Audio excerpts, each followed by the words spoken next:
Dear friends, good morning. It's Monday, 8:30 in the morning, and we begin our weekly meeting. My name is Andrei Petelin. I'm the operations director for Dodo Brands.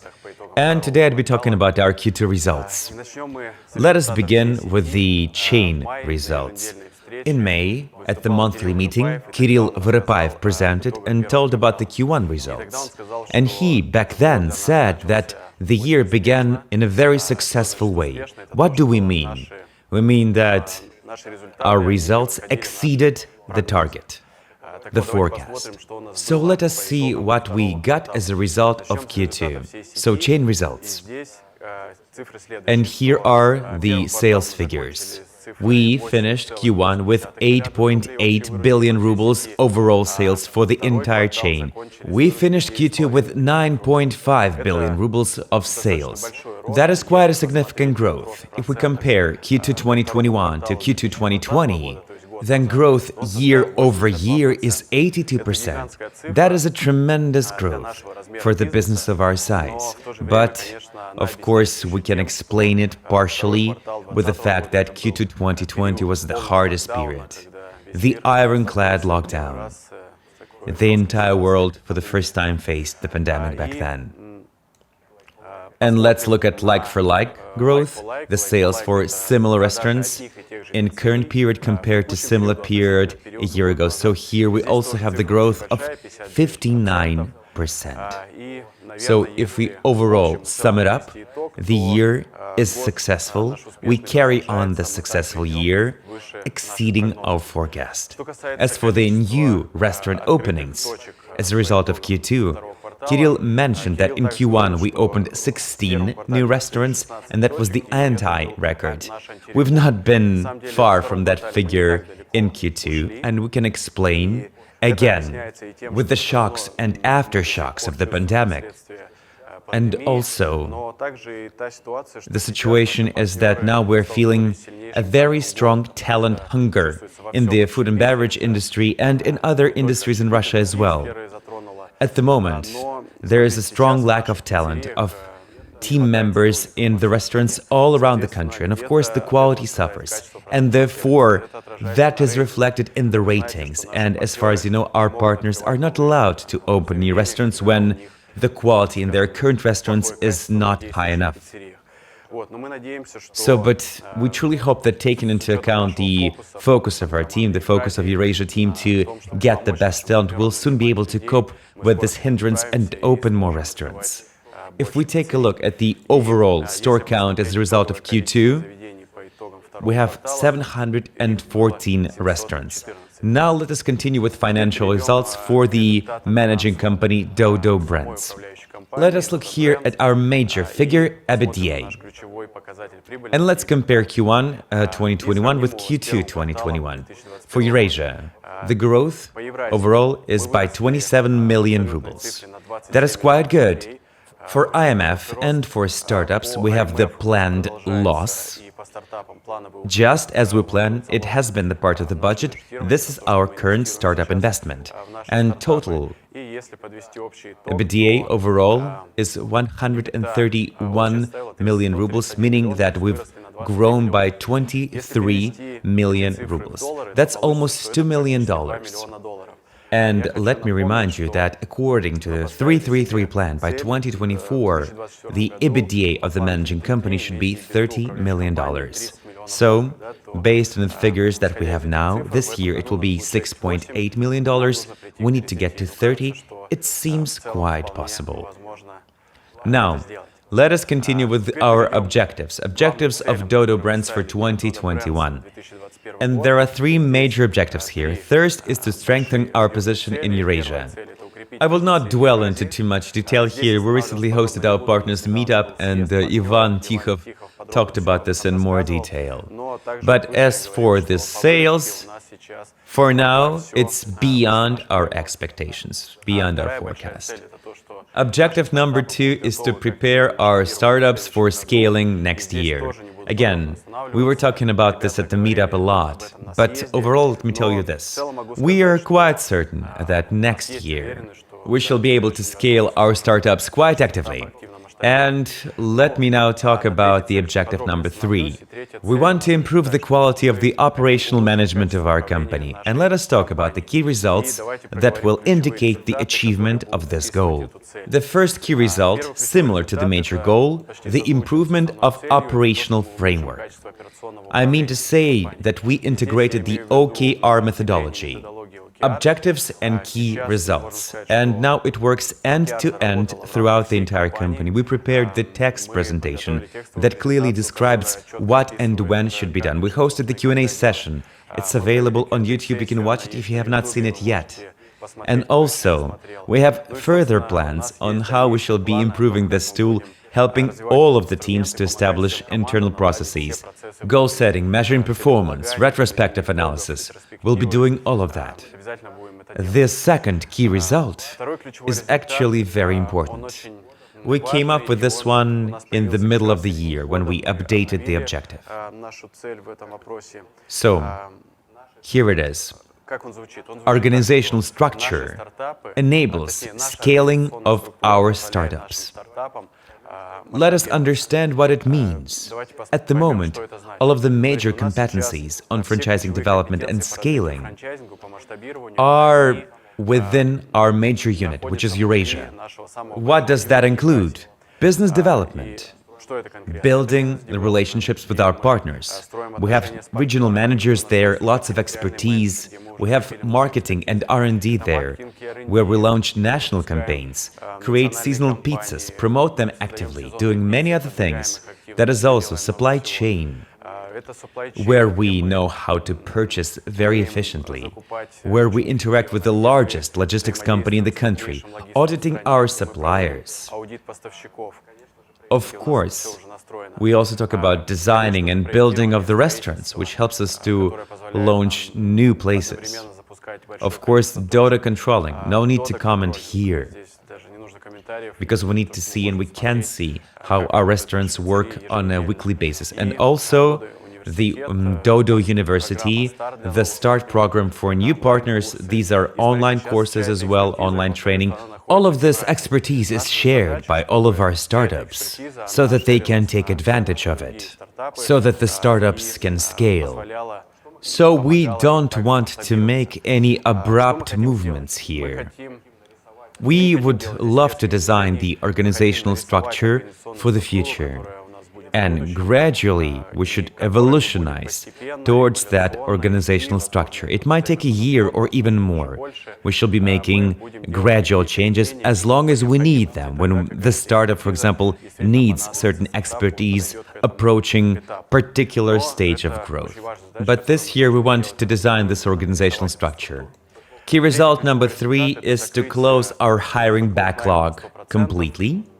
We obviously need this to achieve all of our goals, but there's the extra challenge here, one of the things that Ivan Tikhov mentioned at the meetup.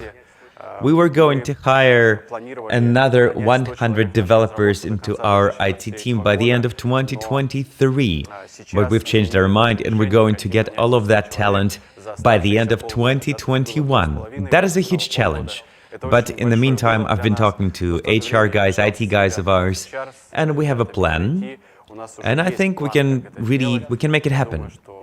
We've already found 10 new people into our team. That means we have fulfilled our objective by 10%, and we are going to be tracking our success. I think you can track it as well at our IT news channel. Another result, key result number 4, is to improve Dodo IS development speed. And there are 2 major responses here. Vanya Tikhov mentioned it again. We need to create market teams that will be directly creating products for particular markets and concepts.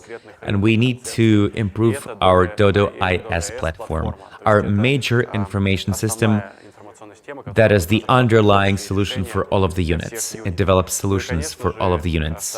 And we need that new 100 of IT employees. So, we have designed the teams the way they should be, but now they need to be staffed with people, our future colleagues. And key result number 5, last but not least, it's important to highlight that we're still on track for our 3-3-3 plan.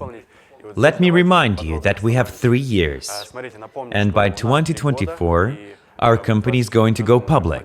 We shall have 3 brands, and EBITDA by 2024, according to the forecast, must be $30 million. So, in order to achieve that EBITDA, the overall sales of our largest region, Eurasia plus IMF, must be over 1 billion rubles as a result of 2023. So, our startups also Drink It and Donor 42 need to have over 100 restaurants by that point. Our startups in UK and in China, as we planned, should be actively growing via franchising model. This is what we planned in the beginning of the year when we were making this 3-3-3 plan. But let us highlight China. You know that we've closed our business in China for now. Of course, that will impact our 3-3-3 plan, but we did realize that the plan is quite risky. So the weight of this component in the achievement of 3-3-3 plan was initially not that big. As for UK, we're doing good. We are on track. We have good traction. We have good results. We are opening the new restaurant by the end of the year, and of course, we're going to achieve this goal. Drink It and Donor 42. Yes, things are going according to plan. By the end of the year, we shall have a scalable model. We're already launching the first test franchisees for Donor 42, and Drink It will be also growing actively. As for the sales for Eurasia and IMF, as for the sales, we're now exceeding our expectations, but we are risking in terms of lower number of stores that we expected. This is our major focus, to open new restaurants and not fall behind for that particular indicator. So, if we approach the overall conclusion, of course, $30 million of EBITDA is a pressure, and again, our costs will increase because we're hiring another 100 IT employees. But Kirill Voropayev and our financial team are still quite optimistic, and they believe that $30 million EBITDA is quite real. We see the enthusiasm, we see the ambition in the team, and we're certain that we can make it happen. We shall deliver it with the team that we have now. Dear friends, I will be wrapping up, but let me tell you this. We shall now watch a truly awesome video about a true leader who knows how to build a team. He is a great example. And have a great week. Health matters to us. This is what matters to us. Being healthy is our major goal in life for everybody. First health, then career, then all of the rest. So we're having what? The second, the third wave of COVID? Well, let it be the third. We had 2 points. First of all, we were afraid to close the restaurant and lose the revenue. And second fear, second anxiety is vaccination. We decided that the most successful way is to face the fears. I talked to the team, I listened to their fears and anxieties, and I told the guys, let us do this. I'll go and vaccinate the first. Of course, I was also super anxious. But I did it. And in a couple of days, 3 guys are approaching me. I remember the moment. They're asking me, how are you doing? And I'm telling them, I'm feeling fine, feeling fresh. They told me, let us go together. So we went together. There was this pavilion, Healthy Moscow. I went with the guys to support them. And again, this is the way it was happening. Another 2 people next day, another 3 people the next day. I studied at the medical university, so there was no need for me to explain that vaccination is essential. But some people in the team had this fantasies and fears. But the administrator took on the responsibility, explaining us why we need to do this, explaining why they introduced this mandatory measure. He went to vaccinate the first. And he was not exerting any pressure. There was no pressure. He went the first, he followed us, he helped us, he guided us. The delivery guys were quite anxious. They didn't want to vaccinate, but I told them, guys, you should do this. And there was this one point that I put together 18 delivery guys, a crowd. The neighbors are looking, asking me, is this the revolution? Yes, we're saying we're going to conquer the vaccine. But when I put together all of the delivery guys, they were making photos, making selfies, they took a bus, and all of them together went for the vaccination. We hired a bus. Actually, during the pandemic, I was ill with coronavirus. I spent 33 days at home in quarantine. I tell you this, you'd rather go and vaccinate than spend 33 days locked up in quarantine. I went to get vaccinated on my own, but after that, my duty was to check up on the vaccinated members of the team, and they felt fine. So after the vaccination, I went to the market, bought 4 huge melons, watermelons. We cooled them a little bit and got some vitamins. Yeah, he called us, personally, all of us, into the office. Let us see, and we see berries, fruit, a feast. He told us, you guys, let's sit down, let us celebrate. We were shocked. Yes, they have all been positive with this unexpected wave, but we can get over it healthy, without any illness, and we're just going back to work as normal. Hello everyone, my name is Ilya Zomba, and today I'm going to share the news and plans of IMF team. IMF stands for International Master Franchising. So today I'll cover several blocks. The first will be about franchise sales, the second will be about business development, and the third will be about our franchise as a product. I'll tell you more about it. This is the main topic for today. So first of all, we will start with franchise sales, and to tell you the truth, it's a little bit complicated for me to tell you the news without mentioning names, countries, but you know, we don't count our chicken before they are hatched, but still there are grounds for cautious optimism. So at the moment we have 13 active qualified leads, and by qualified lead we mean that there is a prospect that fits our profile. It's an experienced entrepreneur with a team, with resources, with a relevant experience. So we have 13 active qualified leads at the moment. Moreover, we started the sales through sales agents. We call them ambassadors. These 3 ambassadors that we have now, they are very well-known experts in their regions, in Africa, Southeast Asia, Middle East, North Africa. So they promote our franchise. They meet through the network. They take part in fair shows and so on. So we believe this sales channel is very promising. And last but not least, we are planning to have 3 headquarter visits within the next 2 months. Headquarter visit for us is very important. It means that it's really serious. It's not just an interest. It means that we are closer to signing a deal. So, as I told you, we are quite optimistic, so we even dare to revise our yearly targets. Now we plan to sign 5 countries. Before we aimed for 3 countries. And we plan to attract in total 45 leads within by the end of the year. Okay, let's move on to the business development section. So as for the business development, the main news is that we opened 2 new countries, Poland and Vietnam. Though Vietnam is now locked down, not even delivery working there, but everything is ready. So we are now waiting until it opens. Pernu 1 in Estonia was opened. And also we started again to visit our markets. Last month we visited Uzbekistan and Kyrgyzstan. These are the newly joined markets for us. So we went there, we met with our partners, with the teams. We made a plan, a development plan, and I think there is a lot of potential in these countries, mostly in Uzbekistan, as we have not reached the market penetration there, so we hope to see someday a hockey stick chart there. Okay, so let's move on to the main topic, franchise as a product. But before what this section is about? Actually, it's all about making our business more effective.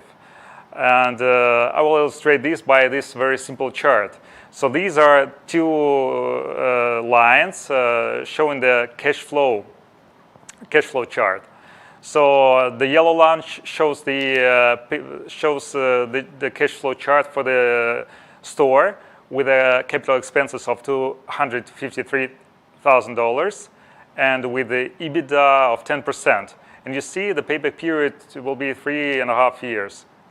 But if we lower our capex down to $200,000, which is quite realistic, and we increase our EBITDA just for 2 percentage points, the payback period will be 1 year less. It will be 2.5 years. So this is actually what we want to do. We want to make our model more effective. So basically, we just need to drive capex down while driving EBITDA up. That's easy. But what really affects capex? To put it simply, there are just several blocks. It's design. I mean, if you build a fancy restaurants with neon lights and everything, it all costs money. And also floor area. The bigger restaurant, the more expensive it will be because you have to build it all up. The construction works, the materials and everything, the furniture, and of course the equipment. So these are all components for capex, the main parts. And then what are the drivers for EBITDA? The major drivers are labor cost, unit cost, and the rent. But you see, they are all interconnected. For example, floor area, there is a direct correlation with the rent. The less floor you use, the less rent you pay. It's just that easy. And in the same time, the less floor you use, the less people you need to maintain all this. So it's that simple. But also, there are sometimes inverse correlations. Like if you use low-cost equipment, you might have or you don't use equipment, you might have a higher labor cost. So it all combined, all these things is a production model, and this is what we really focus on. So, of course, we should focus the most on the things that have direct correlations. But also all that is connected to a production model is very important because you can do it here in headquarters and then it will distribute to all the markets. This is why unit cost is a little bit put aside, because unit cost is very much dependent on how our partners drive it. The ingredients prices, the recipes, the menu and everything, it's more or less in our partners' hands. And production model, we do the layouting by ourselves. We invent the model and we distribute it. Okay, but I think you're now a little bit tired because I've been theorizing too much. So let me show you just an illustration what really we can do to simplify the production model. Okay, so this is the counter deck of one of our stores. So you see how complex it is. Actually, it's like a second hot shop. There is a lot of equipment, it costs money, it takes a lot of labor, it needs maintenance. So let's just think together out of the box, how can we simplify it? What can we do about it? So first of all, let's just remove the shelf. Actually, shelf is needed there just because there is an empty space on the wall. So you need to put it there. But actually, it collects dust. You have to think and renew it, the merchandise and everything. So I think it's quite easy to get rid of it. But of course, it won't do, it's not a game changer. We all know it. But okay, let's just remove it. Then, let's go forward. Let's take a little step forward and remove the post-mix unit. Post-mix needs maintenance. You need to change the syrup bag. You need to clean it. You need to change the CO2 cylinder. But we do have the bottle, so we can try to get rid of it. Then we go for hot and ready. Why is that? Hot and ready is very promising, but you know it is really complicated to get a benefit of, because it's hard to forecast it generates losses. You need a skilled salesperson. Actually, it's only good for very, very heavy traffic stores, but for the majority stores, we're not going to use it. Okay, coffee machine. We are not thinking of removing the coffee machine at all, but we are thinking of placing it into a hot shop zone, because now we deliver our coffee, so we can move it to a hot shop. And the same goes to syrups and tea. So all these can be put onto a drink station in the hot shop right next to a blender, which is already there. Okay, let's move forward. A chiller freezer. Actually, we also can remove it. I will show it a bit later. Hold on, be patient, please. Also, we can remove a cash register because now we have a mobile app. And also with less equipment on a second line, the cashier will do it just with one cashier can do with just one cash register.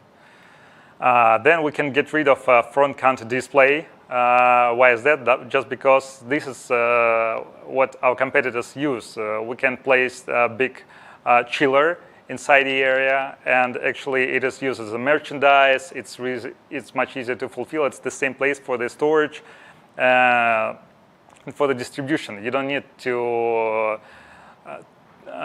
to first store it somewhere, then to refill the open counter display. You just store it there. That's it. So you see, we have simplified it a lot, but there is one last step. Ba-bam. Let's just remove the wall. And this is the main thing. If we remove the wall, it can give us a lot of benefits. Of course, there is less capex needed. We can fit into tighter spaces. The layout is much simpler. The situation where a customer goes to a counter and the guy in a workshop doesn't see him cannot be anymore, because the hot shop is now exposed, so it's much easier to run. So the main benefit is that one person can work during low hours. That's the best thing. So this is just the way we are going to go. It's not yet final, but this is just an illustration where we are going. So to sum it all up, I want to state that this popular expression that simplicity is king. So this is what I want all of you to know, to remember. So let us focus on what we do the best, our pizza, and remove all that can be removed. Thank you, guys. Bye.